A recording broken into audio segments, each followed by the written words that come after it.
Oh man, did you guys see that stare down with today with Lomachenko and RigondeauX? Boy, I mean, 2 minutes. 2 minutes. They wouldn't break that stare. That's good stuff. I'm gonna play a clip of the stare down right now.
All right, was that real or what?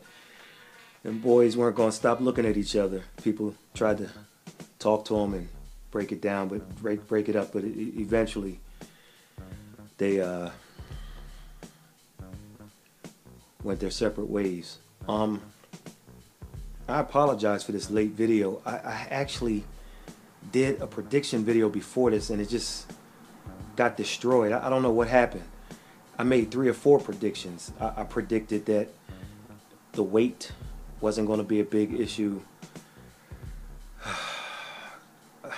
Anyway, so this is a different version of what I did. It was a breakdown just of their career and all that. You know what? Too late. So I want to talk about a few things. Let's start with Saddam Ali. He defeated Miguel Cotto last weekend, and Saddam's speed seemed to be too much for Miguel, and Cotto just couldn't catch up. And as I said in past videos, Saddam Ali can't get out of the way of a right hand. He just can't do it. Problem in this fight is Miguel Cotto is a left hooker, mainly because he's a natural lefty. So the one time he hurt Saddam was when he threw a straight right and he wobbled him, but he just abandoned that, and that was that. If he would have let that right hand go a lot more often, I think that he could have made Saddam think about things. a few times in that fight. Nevertheless, speaking of hurting the opponent, there were numerous times where Saddam hurt Miguel and he didn't go for the finish. So you got to ask yourself, was it out of respect for a Hall of Famer, or a future Hall of Famer, I should say?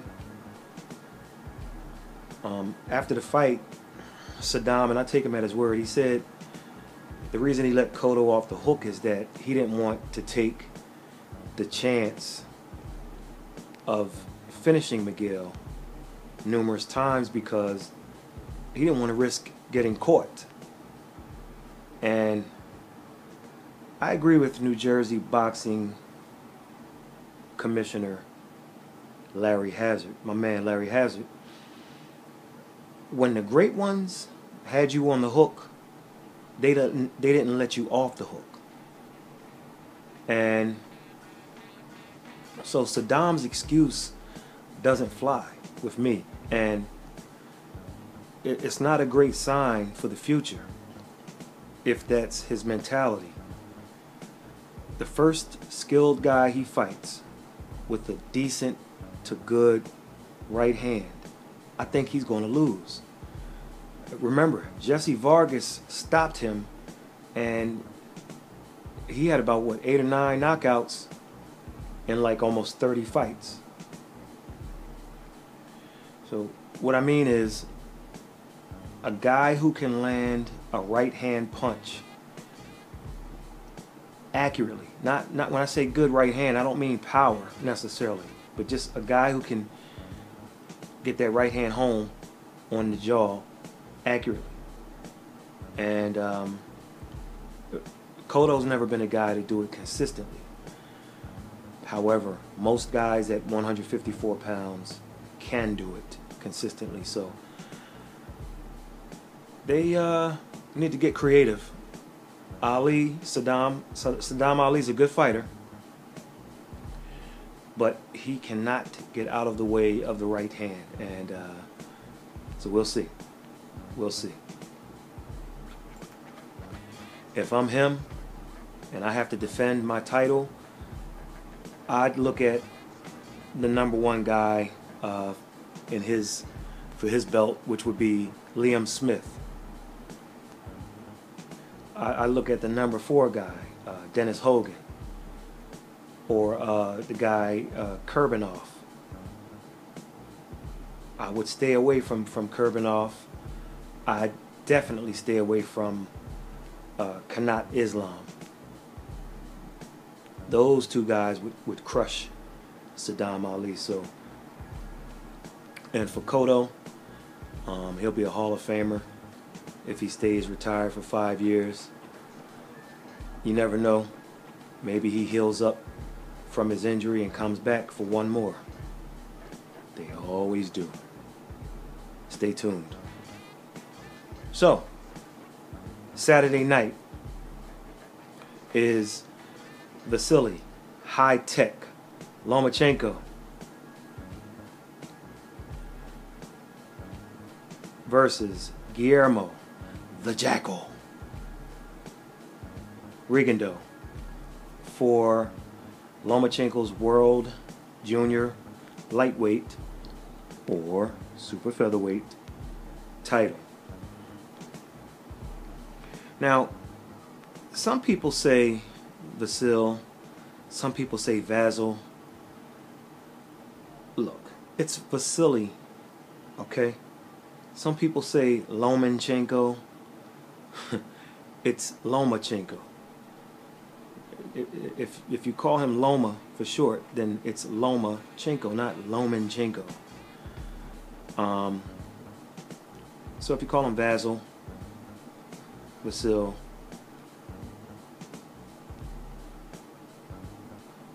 you need to call him VASYL. That's his name. Some people say RigondeauX. Some people say RigondeauX. Some people say RigondeauX. Some people say Rigondo. Listen, in this video, if I say Loma or Rigo, then you know who I'm talking about. Because I've seen these guys fight and heard the broadcasters say 3 or 4 different names for the same guy. And it's like one broadcaster doing it, and then the next guy, oh, I'm going to say it like you said it. Oh, you switched up? I'll say it like you said it the second time. So,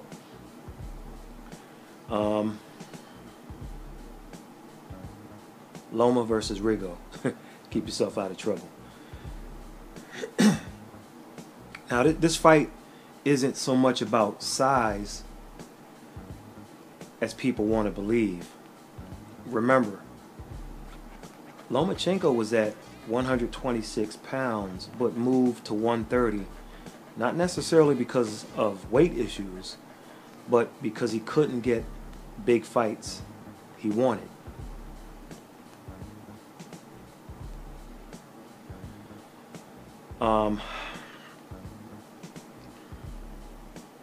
But then when you saw the training, did you see how bigger than usual Rigo looked in his training video? It's like he packed muscle on well before the fight was announced. So it's possible he knew they were going to make a deal. They were going to accept the latest offer, and they kind of hesitated and said, okay. Got into camp a little bit early, and listen, I've seen plenty of video on Rigo, and he's been working like a machine in this camp for this fight. Win or lose, there will be no excuses. He's been waiting for this for some years. So, as far as Loma's weight, did anyone see the picture of Lomachenko standing next to Shakur Stevenson after they worked out or sparred or what have you? I mean, my gosh. I mean, Shakur next to him looked like a welterweight. So, let's talk about the weights. I think most people who don't know what they're talking about, they like to repeat things that sound good, or repeat things they hear from people who they think are smart. So, when the fighters look the same size at the weigh-in today, people were like, oh, Lomachenko looks bigger, like we always said. Because they were looking at the height, not the physique. Lomachenko's a few inches taller, so those who initially said he'd be much bigger spun it from body mass to height. Why did they do that? Because they don't know what they're talking about. That's why. Funny thing is, RigondeauX has the longer reach. So, as far as the fight, I think it's important for Rigo to get off to a good start, because Loma is a strong middle to finish type of guy.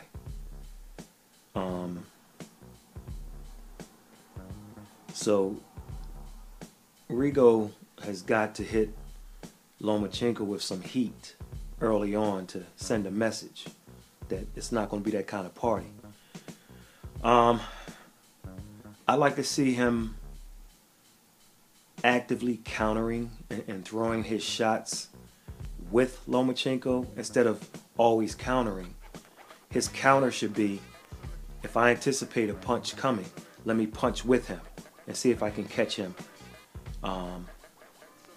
between shots. Remember, I do have the reach advantage over Lomachenko, so why don't I attempt to punch with him? And my hand speed is at least on when I load up on a punch or I'm trying to strike quickly, it's even par. So maybe that little bit of a reach advantage comes into play in that scenario. For Lomachenko, I like to see an active jab, especially the jab to the body, mixing it up, body, head. And The important thing is be yourself and stay active. When I think about it, this fight could play out a few different ways. It's tough to tell. You'll know by maybe the end of round 1, maybe the end of round 2. You'll know strategy, or what appears to be strategy from both guys. Here's how I think it'll play. It'll be a chess match early on, and then one guy will finally figure out the puzzle. Now, I don't usually go to a lot of channels, but I decided to do it this time, and then kind of scan Twitter and Facebook and whatever else, and I'm shocked. A lot of people are picking Guillermo RigondeauX in this fight. A lot of people. I mean, especially those with boxing channels. I just don't see it. He's talking a lot of trash on Twitter, which is an administrator, not him. So it could be Rigo saying, say this, say that. Or it could just be the administrator saying, I'm just going to spice things up. However, in interviews, you can't tell the difference between him or Twitter or a Twitter administrator, because Rigo is doing the talking in those interviews. He's talking mad shit too in the video interviews too. So the way he's talking, it's like he knows something that we don't, and that he'll win, and it's because what he knows. Now, I mean, almost like a Roy Jones versus Antonio Tarver situation. You got any excuses tonight, Roy? Oh, Roy's gonna get him now. It's like Tarver knew something that the rest of the world didn't, and that's what I get from RigondeauX. Now, Rigo, he's made a comment that he's going to treat Loma like he did Nonito Donaire. And Donaire was a top pound-for-pound guy, and Rigo shut him down. I mean, he shocked the boxing world with that performance. So everyone remembers that, and some are using that as the impetus or the basis for picking Rigo. Listen, back then, Nonito Donaire was good. But I got news for you. Donaire ain't Lomachenko. Listen, this fight isn't about weight as much as it is about style. There's a rehydration clause for Loma, but that, while it matters, I don't anticipate it mattering a lot.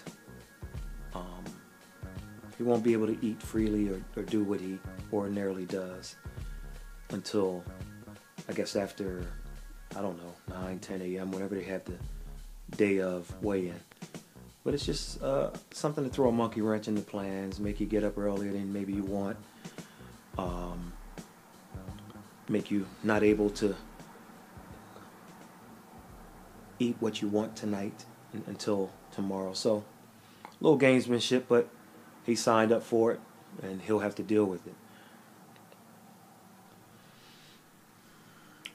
I think Guillermo does okay early on.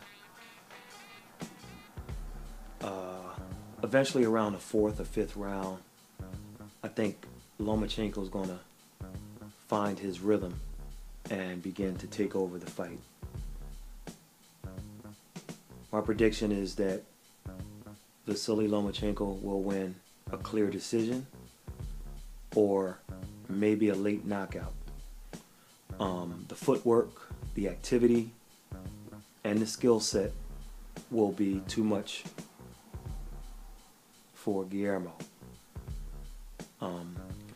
Rigo won't lose because of weight. he won't lose because of height. He won't lose because of age. He'll lose because of a few things. One of them is Loma's style. Another is Loma's activity in the fight, not Guillermo's lack of activity as far as the amount of times he fights per year. But the real reason I believe Lomachenko will win this fight, I'll save it until the next video. If Lomachenko wins this fight, I'll tell you why it really happened. And it has to do with perceived greatness of a fighter. And that's all I'll say. As much as everyone is talking about this fight, I'm a bit more intrigued with the HBO card that's coming on. And I may watch that first and then switch to, it depends what kind of mood I'm in. The Loma versus Rigo fight, it could involve high-speed chess, a bunch of feints, lack of real action, maybe guys getting tied up. Don't be surprised if it isn't this great matchup that a lot of people are anticipating, especially if Lomachenko hurts Rigondeaux. I think Loma will win a clear decision. I really want to say he'll knock Rigo out, and the only reason I say it may not happen is if Rigo goes into like survival mode after he gets badly hurt, then there's a good chance he'll survive. But Loma has that killer in him, and if he senses it, he's going to go for it. He just may be a little bit more respectful of this guy than others because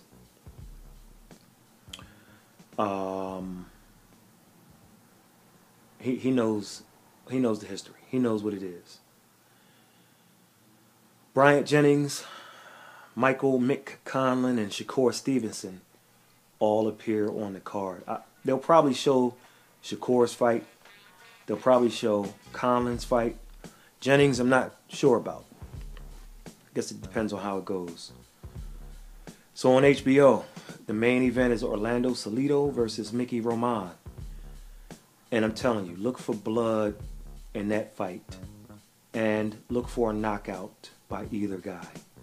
Tough to call. The co-feature is Tevin Farmer, going for the IBF World Junior Lightweight or Super Featherweight title as he takes on Kenichi Ogawa. Interesting, because how much do we know? Tevin Farmer's got stopped early in his career, had some losses, but now he's on a big winning streak. Ogawa, you just don't know what's going to happen. He's tough.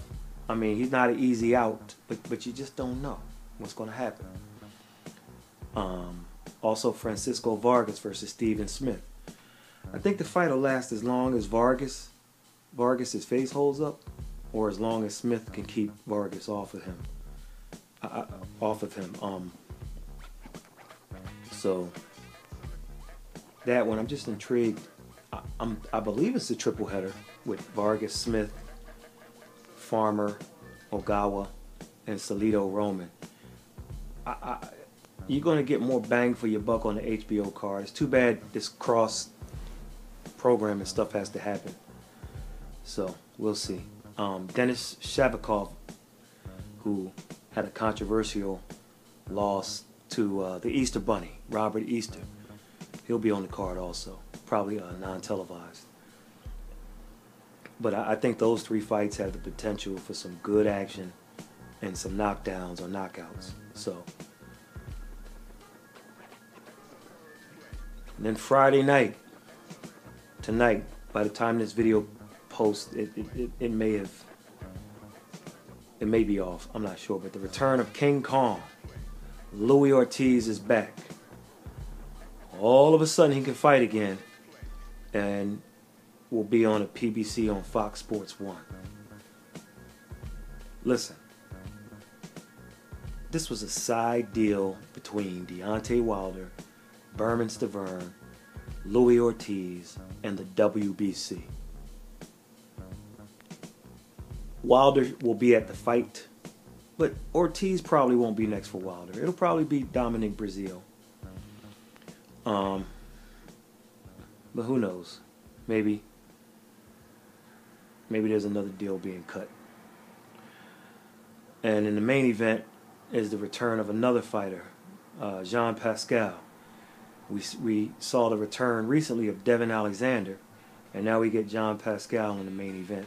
Look, I'm kind of tired of these PBC mismatches. Not to say that we don't know what Pascal has left, so not to say that his fight with Ebiali will be a mismatch, but hopefully we get something different. They'll offer us something different in 2018. These shows. Anyway, lastly, we have the 2 World Boxing Super Series semifinal dates for cruiserweights and 1 for the super middleweights. In the super middleweight semifinal, we have Callum Smith taking on Jurgen Brähmer. But the one that has fans wanting to watch is the second semifinal for the super middleweights between George Groves and Chris Eubank Jr. for the WBA and IBO World Super Middleweight titles. Great dialogue leading up to this fight. It takes place Saturday, February 17th, 2018 from Manchester Arena in the UK. It's going to be fire, trust me. On January 27th, we have the first cruiserweight semifinal between Alexander Usyk and Maris Briedis for the WBO and WBC World Cruiserweight titles. That's going to be a good fight. If it's not on American television, you guys, you need to find a way to watch it. But the one that I'm most interested in is on February 3rd, 2018 from Russia. Mark that date on your calendars. February 3rd, 2018. Mirat Gassiev battles Junior Dorticos for the IBF and WBA World Cruiserweight titles. This is can't miss boxing right here. You must find a way to watch this fight. It will end in knockout either way. Gassiev is 25-0, 18 knockouts. Dorticos is 22-0, 21 knockouts. Now, I know his name is more likely pronounced Dorticos, but Dorticos, it just feels and sounds better. Maybe because it sounds like Doritos or something, but I don't know.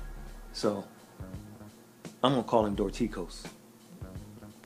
Get yourself an Android cable box or a Fire Stick and watch this fight. It's a can't miss outcome. I can't wait. February 3rd, 2018. Gassiev Dorticos. Alright, so boxing schedule. I just gave you January, February, some stuff that's going on. But next weekend is a good one. David Lemieux challenges Billy Joke Saunders for his WBO World Middleweight belt in Canada. Man, they must have paid Saunders a fortune, a lot of bread to leave England to defend his title against the hard-hitting David Lemieux in Canada. I wonder how Oscar De La Hoya pulled that one off. That fight has a good co-feature that should be action-packed. Antoine Douglas taking on Gary O'Sullivan. Don't sleep on that fight. Now, a few days before that, Wednesday, December 13th, we have the return of the Hornet, Joe Horn, And he defends his WBO World Welterweight title that he stole from Manny Pacquiao on ESPN against Gary Corcoran.